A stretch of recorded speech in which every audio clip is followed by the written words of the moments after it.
पर मैं एक प्रश्न पूछ रहा हूं आपसे, स्वयं की तरफ कब मुड़ोगे? कब तक ये दीन दुनिया संसार लोगों को दोष देते रहोगे? कब तक? अब तो उम्र हो रही, अब भीतर का यात्रा करने का समय है।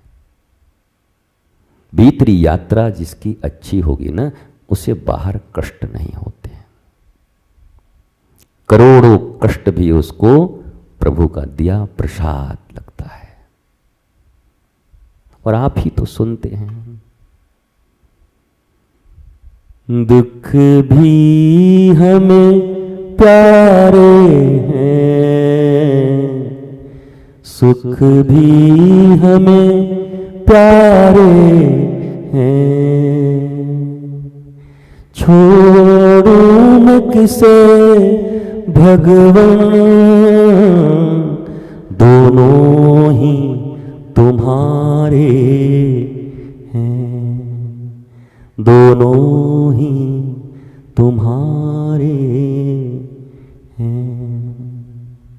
ये तो आप भी गाते हो, सुनते हो।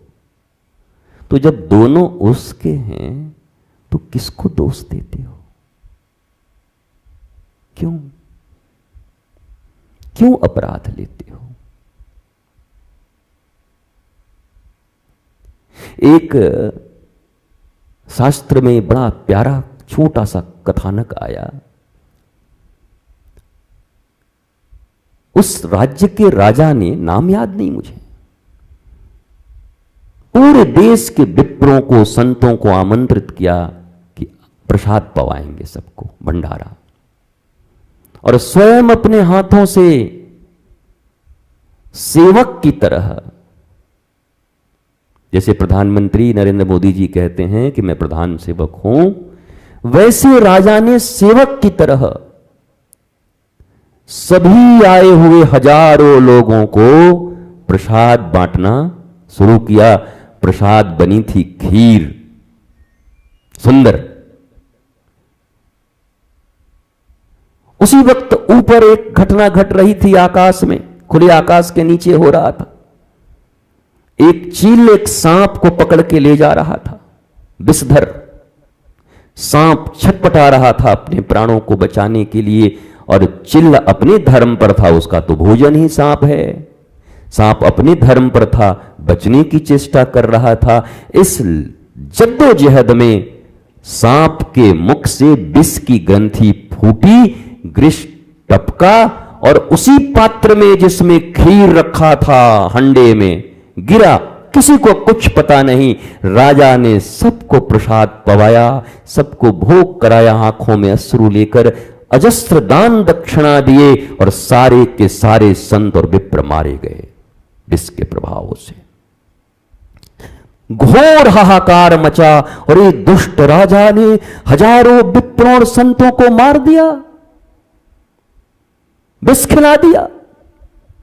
राजा को ऐसा अपराध लगा, मूक बन गए। अब जो ये कथा सुना रहा है वो पूछ रहे हैं प्रभु से, प्रभु इसमें दोष किसका है? किसको सजा दी जाए? कहते हैं पहली बार चित्रगुप्त, यमराज, सबकी बैठक हो रही है। कहा कि इसको पेंडिंग में डालो। ये दोष प्रकट नहीं हो रहा है किसका है, क्योंकि चील अपना धर्म निर्वाह कर रहा, अपना भोजन ले जा रहा, सांप अपना धर्म निर्वाह कर रहा, बच रहा, राजा विशुद्ध भाव से सबको खीर पवा रहे, विप्र विशुद्ध भाव से आए हुए हैं। किसका दोष?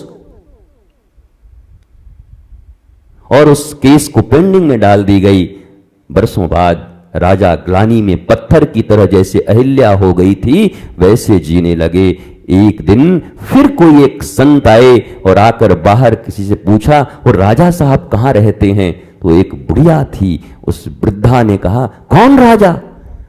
संत है क्या? हाँ। अरे खबरदार, 1 लाख से ज्यादा संतों को मार चुका है, भागो भागो जल्दी, बड़ा दुष्ट राजा है। उसी समय पुनः भगवान ने कहा बैठक करो, और यह सारा दोष आज तय हो गया, इस बुढ़िया के ऊपर उन लाख संतों के मर्डर का केस डालो और इसको भोग दंड दो, क्योंकि इसने बिना जाने बिना समझे एक पवित्र राजा की निंदा की है, केवल आंखों से देखकर, कानों से सुनकर। जबकि मनुष्य बनना जानवरों की तरह नहीं है कि यही कान, यही आंख, यही नाक, यही इंद्रिय, इसके ऊपर हमें मिला है विवेक। बिनु सत्संग विवेक न होई, राम कृपा बिन सुलभ न सोई। इस विवेक को इसने जागृत नहीं किया और इसने दोष प्रदान कर दिया, और वो सारा दोष उस वृद्धा को भोगना पड़ा। मेरे प्यारे साधकों,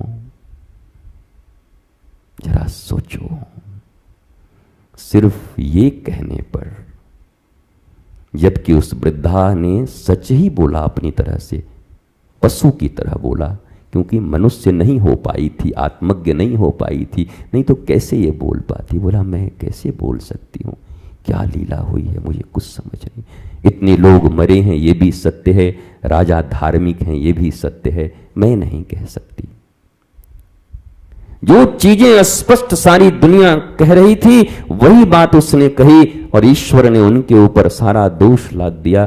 तुम सोचो,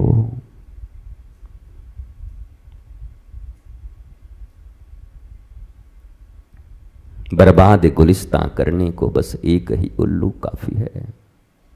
तुम रोज सैकड़ों झूठ बोलते हो,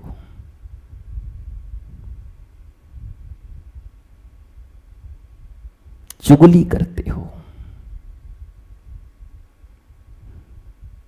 गलत सूचनाएं एक दूसरे को प्रदान करते हो अपने तुच्छ स्वार्थ और तुच्छ लाभ के लिए। जरा सोचो, मैं तुम्हारे हितों के रूप में बोल रहा हूं, कल्याण मित्र के रूप में तुम्हारा क्या होगा, ऐसे लोगों का क्या होगा।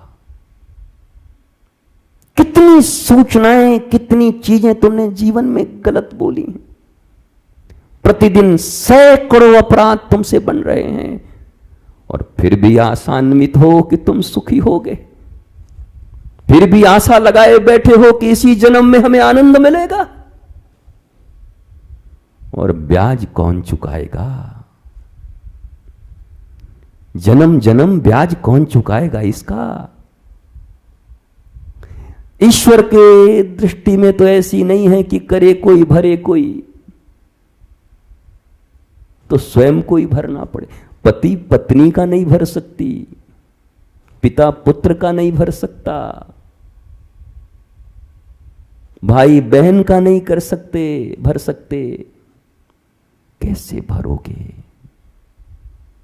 जागो मेरे साधकों, चेतना संपन्न हो। अरे एक दशरथ माझी ने प्रयास किया, इसी कलयुग में पहाड़ तोड़ दिया। पत्नी मरी, इतना दर्द हुआ, इतना प्यार करता अपनी पत्नी से, बोला अब इस गांव में इलाज के बिना कोई नहीं मिलेगा, सड़क मैं बनाऊंगा। अकेले दशरथ माझी ने पहाड़ काट कर सड़क बना दिया। ऐसे कौन से श्रेष्ठ कार्य हैं धर्म के लिए, सनातन के लिए, राष्ट्र के लिए, संस्कृति के लिए, आश्रम के लिए, स्वयं के लिए, जो तुम नहीं कर पा रहे हो वीर की तरह, सूरवीर की तरह। क्यों हीन बने हुए हो? क्यों टकटकी लगाए बैठे हो लोगों की तरफ? क्यों किसी के आते ही तुम जोंक की तरह भैंस से चिपक जाते हो? तुम्हारी अपनी मानवता कहां गई? ईश्वर ने तुम्हें उसी तरीके से जन्म दिया जिस प्रकार से सिकंदर को दिया, जिस प्रकार से इस पृथ्वी पर संत आए, जिस प्रकार से प्रधानमंत्री आए, जिस प्रकार से अमेरिकन राष्ट्रपति आए, तुम्हें भी उसी तरीके से संपूर्ण मानव के रूप में जन्म दिया। वो संपूर्ण अवसर तुम्हारे लिए प्रकट किए हैं साधनाओं से, पर तुम क्या कर रहे हो?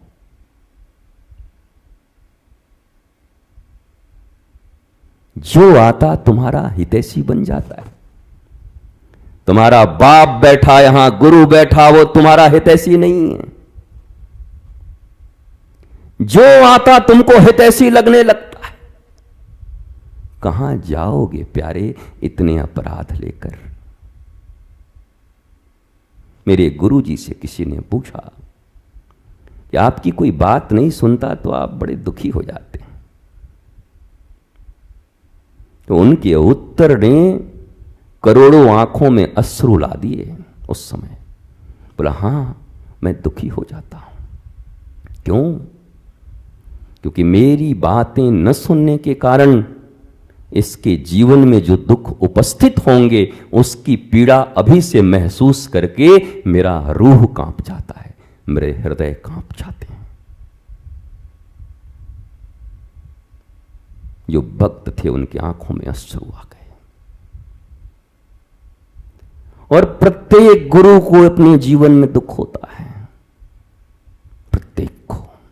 पर यह दुख इसलिए नहीं है कि तुमने उनकी बातें नहीं सुनी। वो तो सुनने सुनाने बस एक ही के लिए आए हैं। सुनते भी अपने गुरु की और गोविंद की हैं और सुनाते भी उन्हीं को हैं। अजस्र लोग जो उनके शरणापन्न होते हैं, गुरु की रूह कांपती है उनके अजस्र पापों को देखकर कि ये कैसे भुगतेगा, ये कैसे इतने ब्याज चुकाएगा अपने जीवन में। और हम सोचते हैं कि हम नहीं मानते तो हमारे ऊपर नाराज होते हैं, हमसे विद्रोह विरोध रखते हैं। कौन गुरु होगा जो विरोध रखेगा? उसको गुरु कहलाने का अधिकार नहीं होगा। फिर याद रखो, जब जब इस पृथ्वी पर असुरों का अत्याचार हुआ, विश्वामित्र भी बलवान थे गुरु रूप में, पर संहार परमात्मा कर रहे हैं आके राम। संहार का भार वो नहीं लेते अपने ऊपर। क्यों? वो सिर्फ तुम्हें आत्मज्ञान, चेतना संपन्न और पशु तुल्य जीवन से देव तुल्य जीवन की ओर ले जाने के लिए, ज्ञान प्रदान करने के लिए इस पृथ्वी पर आते हैं। उनका काम नहीं किसी को दंड देना, समझा, ये करना, ना ना ना ना ना।